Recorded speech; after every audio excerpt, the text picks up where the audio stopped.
It's daybreak here on Arise News. Time for the press preview. A first look on what's on the front pages. As they arrive, let's take a look at this day, our sister publication. Its leading headline this morning: Race for Senate President in 10th National Assembly kicks off. Some riders there: Lawan, Kalu, Jibrin, Akpabio, Oshomole, Yari, Umahi, top job. APC moves to avoid Muslim leadership. Take a look at that story on page 8. Just above that, Atiku. Yakubu's promise of a credible Guba poll is menacing after death. The party says we're still consulting and searching for legal team. That's from the PDP campaign office. To file petition after inspection of election materials, and also commences protest in Abuja over presidential election. Above the nameplate of this day this morning, $176 billion revenue at risk as Huawei moves to sue federal government in London over $304 million e-customs project. Let's move on to the Punch newspaper. It's leading with presidential poll. PDP governors leaders to protest at INEC today. PDP insists election flawed. ABC urges peaceful demonstration. Residents fear unrest. Hoodlums hijack. Police promise protection. As it's supposed to be, Fabio Kalu others begin battle for Senate presidency. Fuel FX subsidies removal will save federal government 10 trillion naira. That's a report on page 27. Observers demand REC's prosecution for alleged sabotage. And still more in the Punch newspaper. Prepare for severe flooding. NEMA warns Nigerians. Soldiers shoot 15-year-old boy keke operator dead in Lagos. All right. There's something a rainstorm here in the Tribune papers, but before I get to the rainstorm story, PDP to protest at INEC direct members to dress in black. And then there, Tinubu promises not to disappoint Nigerians, visits Oba Akiolu with certificate of return. Atiku to Yakubu, your promise of credible governorship election is melting after death. February 25 presidential election failed to meet Nigerians' expectation. U.S. ambassador is saying this. NIDO faults INEC for failure to ensure transmission of results to IREV. And then you look at that picture there. Many homeless as rainstorm blows roofs off buildings in Ekiti State. Labour Party in Oyo adopts Makinde. Interesting times. I remain committed to winning this election. Labour governor candidate is saying this after the adoption. And bandits kill DPO sergeant, vigilante abduct women in Zamfara State. The Guardian Nigeria, leading headline this morning: e-payment channels fail stress test despite bank's 901 billion naira profit. Let's take some riders there. No respite from apps, USSD platforms as failure reaches peak after 100 billion naira investment. There are concerns as hackers wipe 2.9 billion naira from fintech firm, that's Flutterwave. That attack now raises concerns over safety of digital-first banks. Telecoms operators absolve ourselves of banking crisis. Just at the bottom there, Naira redesign. President Buhari, CBN yet to respond to Supreme Court ruling 3 days after. Leading photos there of sort of all the parties involved in this controversy. The president, CJN Ariwala, CBN Governor Emefiele, and the AGF Malami. More headlines: 2023 elections allow legal process take course. U.S. government urges Nigerians. Boko Haram abduct 7 villagers in Borno State. Overview the international papers now. This is the Financial Times. Beijing's 5% expansion target signals end to the era of rip-roaring growth. Fears for Credit Suisse turnaround spur big shareholder to offload entire stake. No, the I newspaper, the Tories never seem to end with their drama.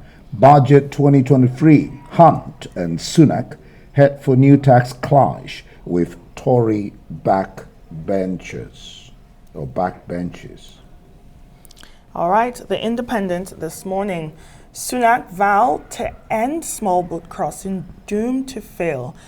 Senior Tories fear Sunak's latest pledge to stop illegal Channel migrants before the next election could backfire. That's according to senior Conservatives. And this is the Times. Migrants on small boats to be barred from Britain. And former PM Johnson nominates his father for knighthood. Right, and let's go to this day newspaper that has quite some interesting stories there. It says, race for Senate President in 10th National Assembly kicks off. We have Lawan there, we have Orji Zokalo, we have, well, I don't know this man, for Jibril, okay? And then we have, of course, Babio and Oshomale.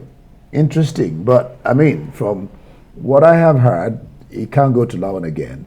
And he can't even go, even the speaker can't go to Baja Biamila because Lawan is from the side of the deputy, right? Tinubu's deputy, that is Kashim Shettima. That's what, from the way it's supposed to go, from the way it's supposed to, it might go to the east. Even if it wasn't from the same region, would the people want to elect the same president again? He's just done 4 years. 4 years, okay. You know, so, I mean, it might, but the pendulum is likely swinging to the east, and that's where you have Orji Zokalo coming in. But the talk in some quarters was that how did the east fare in the election?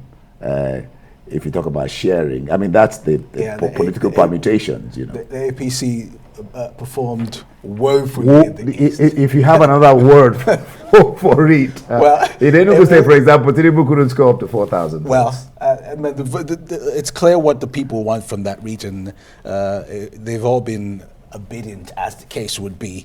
I mean, it will then depend on the members of the National Assembly to decide who will get the post. Of course, it won't be going to Oshomole. This is his first time being a senator, and so he's more of a junior senator compared to the ranking one. Babio was a junior senator when he became the. Yeah, so now he's coming back. It means he could stand a chance. Himself and Carlo. Between the two Babio and Kalu, and also Jibril maybe. But who knows? It's been a season of surprises in elections. Now we have more parties in the House. Labour Party with six senators, SDP, the NNPP, and a few more parties. So let's see how things will turn out. There has to be lobbying. There will be lobbying. Yeah, looking forward to it play out. And that lobbying, they'll start declaring their interest from March 14th, we gather. Speaking of surprises and more on the election, let's talk about the Google poll that we're having this weekend. So many stories surrounding that. You have Atiku speaking on what the INEC chair has said, that look, we know that we didn't fare well at the general election, but we will do better at the Guber election. Atiku calls that medicine after death. And you have, what paper was that? That's Tribune. Makinde, exactly. Being endorsed by the Labour Party in his state. Yeah. So many angles to this election. And we're also talking about what sort of difference this election has made, the movement of the Labour Party, the voice of the people being heard. Even though there's so much controversy around the declaration of the APC, who's now President-elect, Ahmed Tinubu, there are also some prominent people who lost their own election. Oh, yeah. You can talk about the DG of the APC. Simon Lalong, you have Bagudu as well. You had Ugwani as well. Ikpeazu lost. People who you would generally in the Nigerian system assume they would not lose, lost their election just because the people have spoken. And like the president always reiterated before the election, he wants the voice of the people heard. He wants the people, Nigerians, to pick their own leaders. What are your thoughts on the Guber elections coming up on Saturday? How do we see that playing, and particularly in Lagos State? Yeah. You would notice that politicians have begun to do what they weren't used to doing before. I mean, if you watch the airwaves, you see that the governor of Lagos State is doing so much more publicity and speaking to the populace. I got a message myself, whoever sent it, concerning Sanwo-Olu and what he's done and what he wants to do, So it's throwing up a lot of things that, if you like, you say strange. I don't know what Atiku said about meeting after death. The elections are not over yet. So, I mean, if there's something to be corrected, it's still good to correct the things that need to be corrected. So he's not really meeting after death. Otherwise, you would say, okay, let things be messed up again. But the governors, those who are contesting for governorship wouldn't agree with that. Those who are still contesting for House of Assembly wouldn't agree with that. We need to get the things correct that weren't corrected, like the INEC chairman said. So, I mean, that sounds somehow. Definitely. It will be a shame if come Saturday we have a worse or sort of the same elections or the same discrepancies that we witnessed on February 25th. Let's take a look at the Punch newspaper. Its leading headline about PDP governors and leaders set to protest at INEC today. This development has caused some sort of apprehension in the Federal Capital Territory. People are saying, look, we don't want this protest being hijacked. There's a lot of tension. There's a lot of eyes on INEC. I think the Tribune says they are even advised to wear black. I don't know if that's sort of like a show of mourning. The election results. Kenneth, what do you think about this protest? Especially because the PDP has already said, look, we're going to go to court. They have they've been given the right to look at the electoral materials, after which they will then go to the election tribunal. So what's this protest about, really? Yeah, I mean, everyone has the right to protest. Put on black, white, any color you wish to. I would say don't protest, but they have a right to protest. We just want the police and security agencies to provide protection for them, to avoid the protests being infiltrated by unwanted people. People should be able to protest whenever they want to, except there is intelligence from somewhere that something could go wrong. But as long as we don't have that happening, let them protest and let them air their views and let people get to hear them. And perhaps they have something to say. Yeah, well, what you said makes sense. What Nkechi did say makes sense. You've been giving, the court has given you permission to look at INEC's books. You are going to court, so you'd wonder, really, is it protesting for protesting's sake, or protesting, for what? I mean, there's also that. If people feel like protesting, let's just protest, because we want to protest. So they're free to do as they wish. Exactly. As long as it's done in accordance with the law and it doesn't... I think the people's fears, there's just so much tension. Yeah. People aren't going to work in Abuja. Some schools are closed just because of anticipation of after election protests.